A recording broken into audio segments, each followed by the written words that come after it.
My name is Monica, and I'm from Albuquerque, New Mexico. I currently reside in Memphis, Tennessee, where I've been for 25 years. I guess today I'm going to tell you a little bit of my story. As you know, I'm a lady of leisure, and we're trying to open up a drop-in center for us ladies that are struggling out here with addiction, prostitution, so on and so forth. Abusive relationships, things of that nature. So, yes, I'm homeless. Um, I've been on the streets now for going on 9 years. By choice, I relapsed. I was clean for 13 years. When I had my children, I went to school. I worked a regular job, and because I always wanted that type of lifestyle. But as we know, something triggered me. I got a divorce from a man that I was married to for 13 years, and my children's father. And I didn't know that it would affect me the way that it did. And it affected me tremendously. My whole life was flipped upside down. Wow. And I didn't know what to do. So now I've done this, and I don't know where to start to pick it back up. Very honest. Very honest. But I guess I'll start whenever I was 12 years old, aboard the state. I ran away. I was raped and got pregnant with my daughter, who's now 30 years old. Wow. Beautiful, lovely lady. And I didn't want to let go of her. And I had no choice being ward of the state. You either have an abortion or they take your child from you. I already didn't have any family. My mom went to prison when I was 8. My dad when I was 5. And my stepfather, who was on my birth certificate, got murdered whenever I was 10. Wow. And so I had nobody. And so I ran away. As I said, I'm from a small town in New Mexico named Hobbs. Never heard of it. And I moved to Albuquerque, which is the biggest city in the state, and continued going to school under my cousin's name, who had been killed, the same age as me, had been killed in a car accident about 3 months before I got raped. Okay. And so her mother gave me her information, and I then became who I was.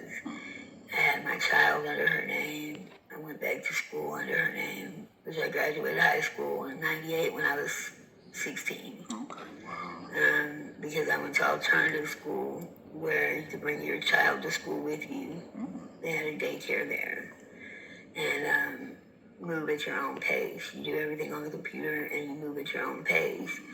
And I was very intelligent and very book smart because school was the only thing that was consistent in my life. Okay. Through everything that happened, I knew that I was going to school tomorrow and that my teacher was going to be my teacher, and that if I didn't know anything else, I would know how to do book work. And so education was always very important to me and first in my life, you know, as a young lady. And so anywho, from there, I stayed in a van on a gas station lot. And that's where I had my child, still living there. And about a year after I was living there, the owners kind of caught on that I was living there with my child, and they knew I was young. You know, I was only 13 at this age, at this time. Wow. And yes, I looked like I was probably 16, 17. And especially since I had child, but I was only 13 years old. And so they seen how important it was to me, because I got up every day, got me and my child ready for school, and we didn't miss a beat. Okay. And liked that. Okay. And so they wanted to know why I was out there living on their property, where my mother was, where my father was. Pertinent questions. Yeah, and, was I being a nuisance by running away, or were there real reasons for me to be out there like this? And so I was honest with them, I told them the truth about everything. I need to flip my ass. Yeah, okay. I told them the truth about everything that was going on in my life. And I guess it touched them, because from there they ended up buying a camper and putting it on the lot. Wow. And this is where me and Child lived until I graduated high school. Okay. And that way I didn't have to go in their bathroom every day to do our hygiene. We actually had our own private home. Yeah. There we go. And so in October of 97, I had all my credits to graduate high school. But you can't graduate until May of the following year, because that's when school year ends. So as soon as I had all my credits, I was king shit.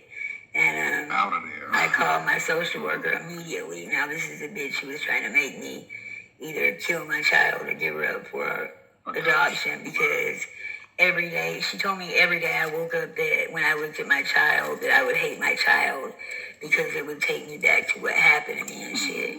And being a survivor of previous sexual abuse and just crucial abuse, period, an extensive history of being abused. I just could not believe that the only person I have in my life that could possibly love me would make me hate them just because of how they were brought in the world. And I know it wasn't their fault. Exactly. Very good point. So I was so pleased to be able to call the bitch 2 years ahead of my class and tell the bitch, now I've been on my own with Child for 4 years. We're graduating high school in May. All my credits are done. And please work out this fucking mess that I've had to get in, because my daughter's now, her birth certificate is in my cousin's name. Wow. Because I had to have her that way. Wow. Because I was a runaway. Okay. And my schooling was fucked up because I was in my cousin's name. Which I had an old lady show me something that was the best thing that she could have ever showed me in my life.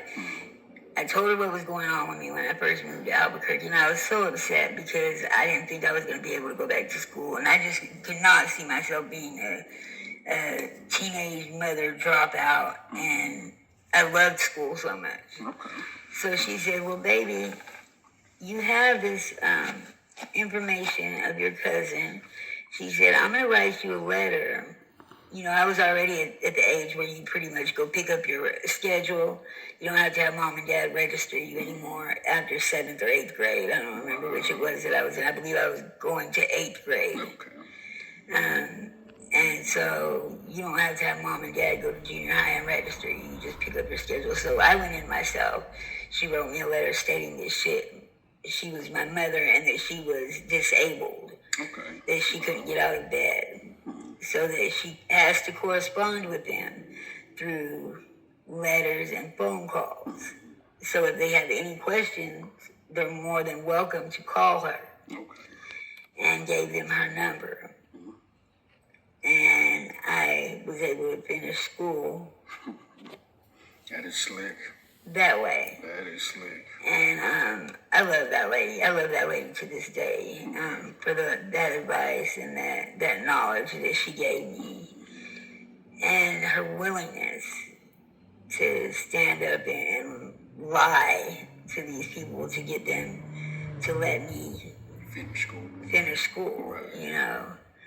And but she seen how hard I was struggling and how hard I really just wanted to try to do the right thing. Being the daughter of a prostitute mother as well.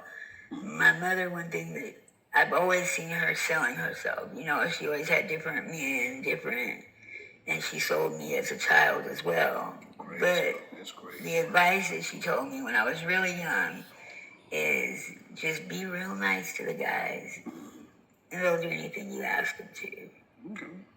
Cool. But Mom, they're old, they're disgusting, but sweetheart, you don't have to worry about eating tomorrow. Okay. This or that. And like I said, being sexually abused already, I already felt like a fucking torn up piece of garbage anyway. So what's with another one? Fuck it, And so that's how me and my daughter ate, was that whoever I would just meet or wherever, I would just ask them, is there any way you can help me out with, whatever. And of course, men are men, and one thing leads to another. I was only 13, like I said, but I looked to be 16, 17. Okay. And so, of course, they want to fuck a 16, 17-year-old with a perfect body. Yeah. And I've never been an ugly woman. So, yeah, one thing led to another. And we had Mr. Tom, Mr. Dick, Mr. Harry. They would come, once, twice a week and drop off money to me. Wow. And that's how me and my daughter made it through. Okay. Realistic. And it worked.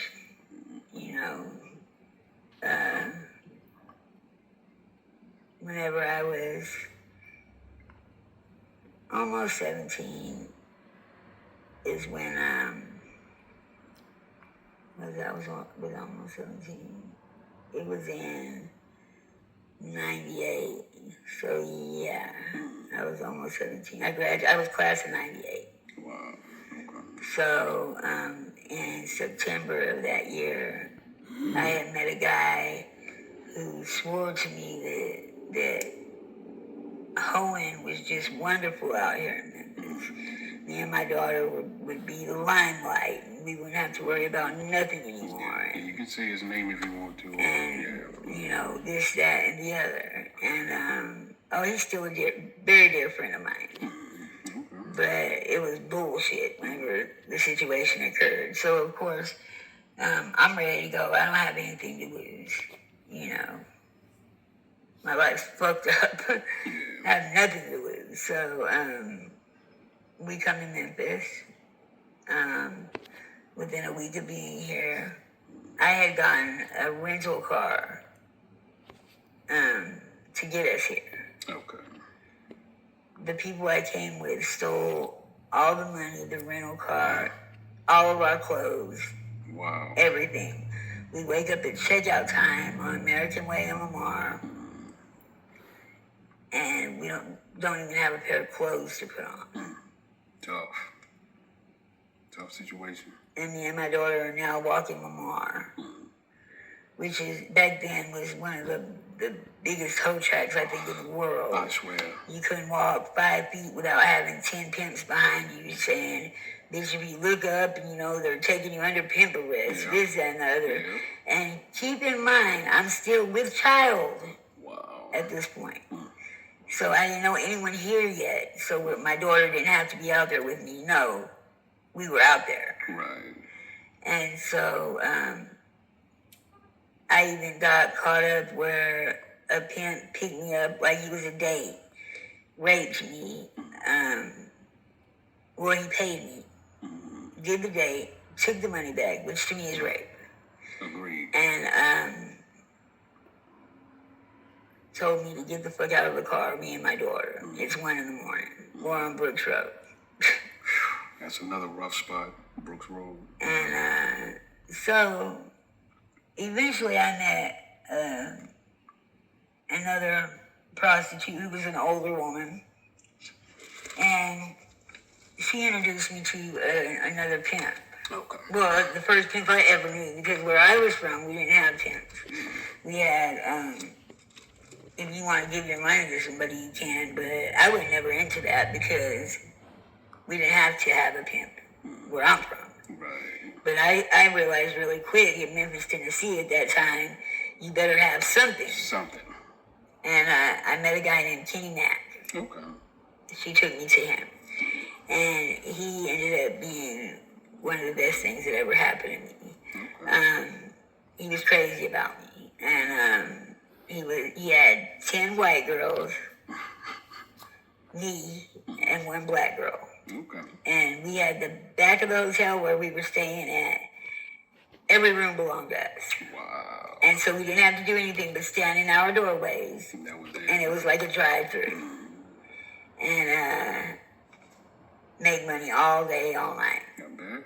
And as long as we took it to him, our world was so easy breezy. Okay. So that was the decision I made to do for 7 years. Okay. And by the time I got done with that, I was done with the whole pimping and hoeing scene, and I gave him his papers. You were supposed to get a pimp served if you leave him. However, at this point, no, I'm fixing to get off this dope. I had pretty much decided. I hadn't made a move to, but I had met my husband already, and he was already taking care of me pretty much to where I didn't have to go do no dates at all. And the pimp didn't know that this is what was going on because all he knew was that I was having money. Okay.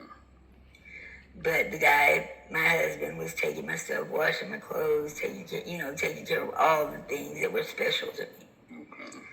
And we didn't have to fuck. Okay. He just liked me. Rare. And Rare. that was awesome to me. So I fell in love with him.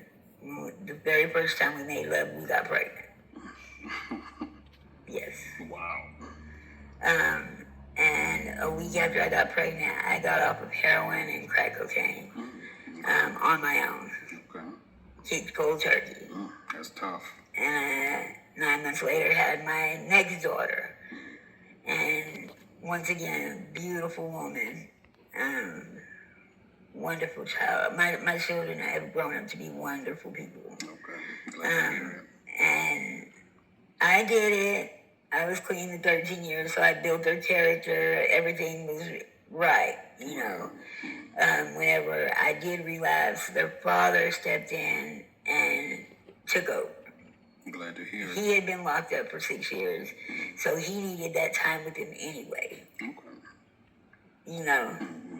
So... The bonding. Right. We raised children together as mother and father should. So,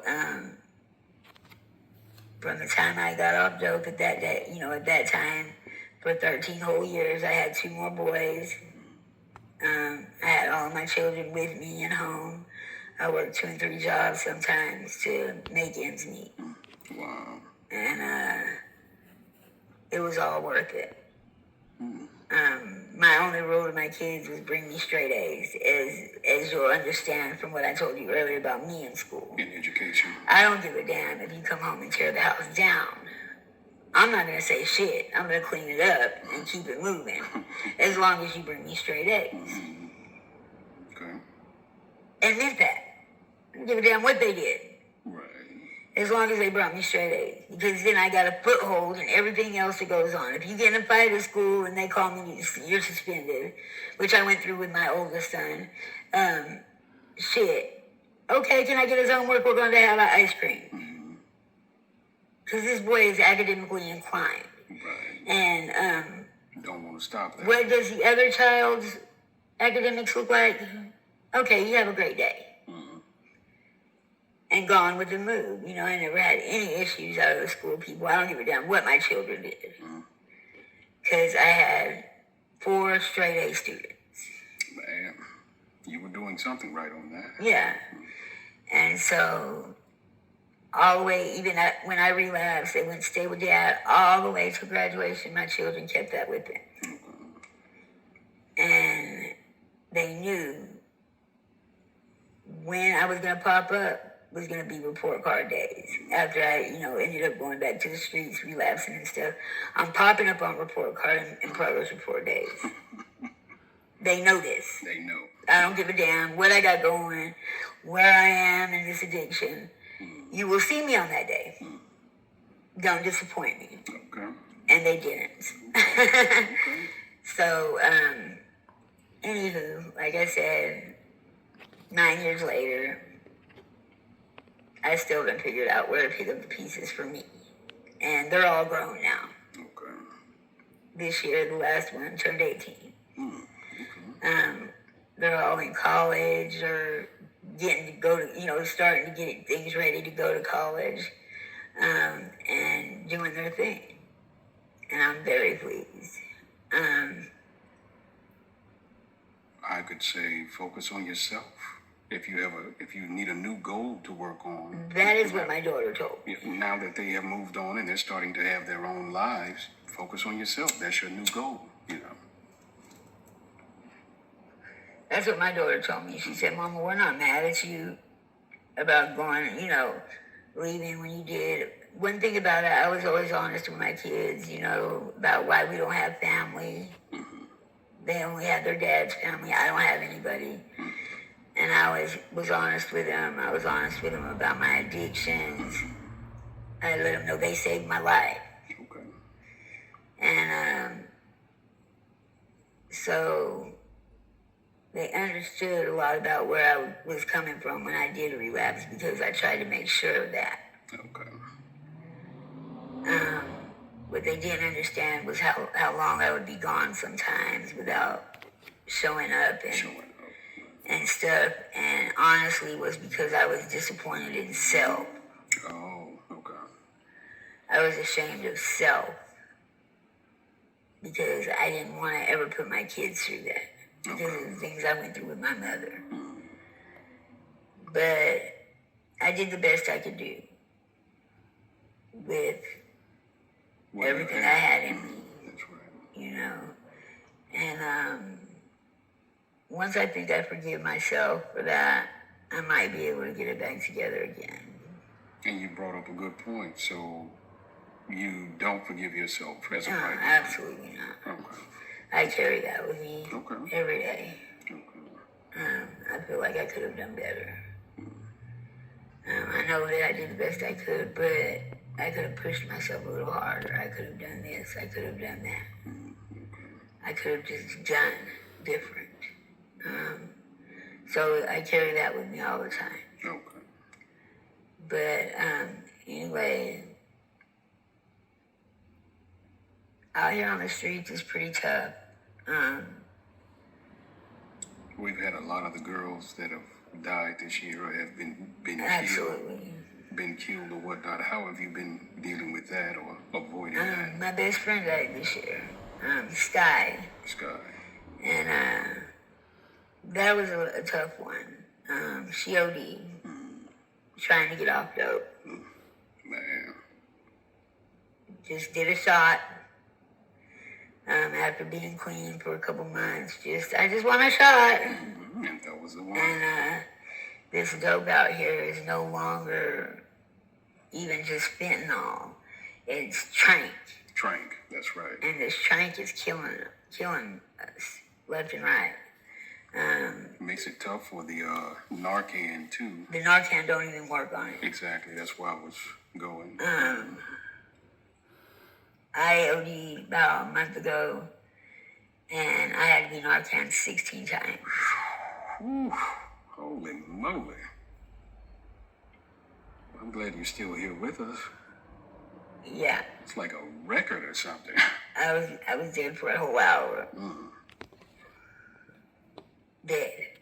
For a whole hour. And your body just God came back and God had something for me. good grief. God wasn't ready for me. Never heard of that before. I mean, that many Narcan shots. Yeah. Only because I had people around me who actually loved me and would not give up. There we go. They would not give up.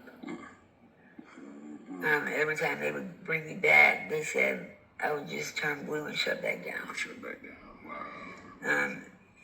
To the point they were like, there's nothing I can do but keep doing. And they kept doing it.